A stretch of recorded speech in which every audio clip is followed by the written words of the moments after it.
카스텔로 리케바 스카우팅 리포트 시작합니다. 리케바의 간단한 정보부터 보시겠습니다.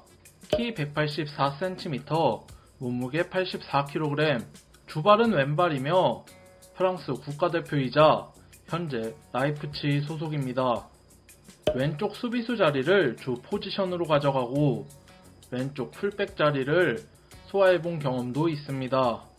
22-23 시즌 근육 통증, 종아리 문제로 총 21일 결장, 24-25 시즌 근육 통증, 햄스트링 부상, 복근 부상으로 총 87일 결장했습니다. 수술 이력은 없습니다. 트랜스퍼 마켓 기준 카스텔로 리케바의 마켓 밸류는 4천만 유로 약 650억입니다. 제가 뽑은 리케바의 세 가지 장점은 빌드업 능력, 수비 능력, 침착성입니다. 세 가지 단점은 작은 신장, 멘탈 문제, 왼발 고집입니다. 리케바의 빌드업 능력을 세분화해 패스, 전진성, 예상 득점 빌드업 세 가지로 정리했습니다. 리케바는 그렇게 귀하다는 공을 잘 다루는 왼발 센터백입니다. 리케바의 패스 지표입니다. 리케바는 리옹 시절부터 발밑이 좋다는 평가를 들어왔습니다. 리옹에서 보낸 두 시즌을 보면 90분당 평균 63개의 패스를 뿌리며 성공률은 90%에 육박합니다. 라이프치히로 넘어온 두 시즌, 첫 시즌은 90분당 70개에 가까운 패스를 뿌리며 성공률은 91.7%를 기록했습니다. 24-25 시즌은 리케바가 다양한 부상으로 인해 경기 결장이 많았으며 본인이 보낸 시즌 중 가장 낮은 패스 횟수와 성공률을 기록했습니다. 90분당 58개의 패스 시도, 86.9%의 성공률을 기록했습니다. 리케바는 경기에서 90분당 1.56개의 드리블을 시도했습니다. 90분당 드리블의 성공률은 1.1개입니다. 이는 리케바가 100개의 드리블을 시도했을 때 70.6개를 성공한다는 지표입니다.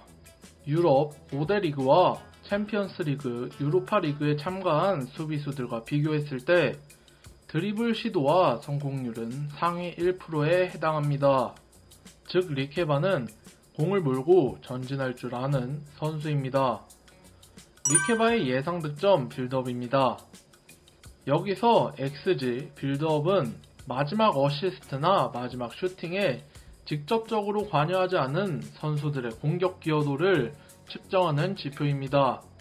즉, 직접적인 공격 포인트로는 기록되지 않는 기점, 공격 전개, 탈압박 같은 비공격 포인트적인 요소들을 모아놓은 지표입니다. 같은 나이의 선수들을 비교해봤습니다.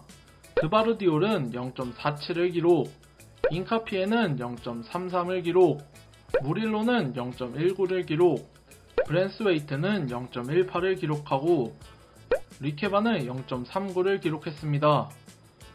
빌드업을 잘한다던 인카피에보다 높은 평균치를 기록한 리케바입니다. 자신의 신체적인 능력을 활용해 수비하는 수비 능력은 리케바의 장점입니다. 리케바가 가지고 있는 신체적인 능력은 밸런스와 민첩함입니다. 센터백치고 작은 키를 가지고 있는 리케바는 자신의 단점을 보완하기보다 장점을 극대화해 수비를 합니다. 다른 센터백보다 민첩함이 강점인 리케바는 상대 공격수 드리블을 스피드로 저지할 수 있으며 상대의 패스기를 예측해 막는 수비를 할 수 있습니다. 어린 나이의 리케바는 급하지 않고 침착함을 바탕으로 플레이합니다. 리케바가 빌드업의 시작점임을 아는 상대방은 리케바에게 강한 압박을 진행합니다. 리케바는 상대의 강한 압박에도 불구하고 90분당 90%에 가까운 패스 성공률을 기록하고 있습니다. 리케바의 단점 바로 신장입니다. 센터백치고 작은 신장을 가지고 있는 리케바, 만약 본인이 감독이라고 가정했을 때 이런저런 팀 사정 다 빼고 수비에 특화된 195cm의 선수 혹은 184cm의 빌드업을 잘하는 리케바 한 명만 영입할 수 있다면 저는 취향 차이에 따라 리케바를 고르지 않을 수도 있다는 생각이 들었습니다. 또 현재 EPL을 중심으로 이전과 다르게 세트피스 전담 코치를 둘 정도로 세트피스의 중요성이 나날이 올라가고 있습니다. 단순 수치로 봐도 리케바의 공중볼 경합 승리는 낮은 편에 속하며 애초에 공중볼 경합을 잘 가져가는 선수가 아닙니다. 리케바는 공중볼 경합을 하기보다는 뒤돌아서는 공격수를 수비하는 걸 더 선호합니다. 이는 리케바 짝은 공중볼을 경합해 줄 수 있는 선수가 무조건 배치되어야 한다는 말과도 같습니다. 멘탈 문제는 리케바를 보는 시각에 따라 다를 것 같습니다. 저는 아직 어린 나이이고 이사이오 시즌 부상으로 고전하고 또 한두 번씩 보여주는 실수로 인해 아직까지는 단점이라고 생각해 멘탈 문제를 단점으로 꼽았습니다. 바이에른 뮌헨전 유일했던 안토니아 누사의 골은 갑작스러운 VAR 이후 취소가 되었습니다. 해설, 시청하는 저도 무슨 문제가 있었는지 파악하지 못했는데요. 리케바가 자신의 진영에서 프리킥을 차야 하는데 주심이 고정해준 위치가 아닌 앞으로 2번 발로 툭툭 차며 공을 옮겨서 프리킥을 진행했습니다. 이를 본 대기심에 의해 리케바의 행동은 주심 귀에 들어가고 VAR 이후 골이 취소되었습니다. 이 장면 이후 2골을 더 먹히며 뮌헨에게 6점 차 패배를 하였습니다.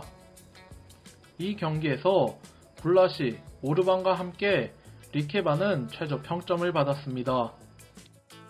앞서 보는 시각에 따라 멘탈 문제는 다를 수 있다고 말씀드렸는데요. 자신의 실수와 큰 점수차로 경기를 패배했지만 이후 하이덴하임전, 마인츠전까지 무난하게, 아니 오히려 잘 소화한 리케바입니다. 마지막으로 리케바는 왼발을 고집하는 경향이 있습니다. 왼발로 패스할 걸 아는 상대방이 강한 압박을 들어온다면 리케바의 선택의 폭은 줄어듭니다. 간단한 오른발 패스를 장착해 상대방의 압박 시 선택지를 주어야 하는 게 리케바가 한층 성장할 수 있는 방법이지 않을까 생각합니다. 마지막으로 리케바는 현 시대가 요구하는 센터백의 능력치를 대부분 가졌습니다. 하지만 수비수에게 빌드업은 부가적인 능력치이지 근본적으로 수비수는 수비를 잘 해야 한다고 생각합니다. 리케바 좋은 선수입니다. 하지만 감독 성향에 따라 호불호가 갈릴 수 있는 선수이기도 합니다. 라이프치히, 프랑스, 흑인 수비수들을 좋아합니다.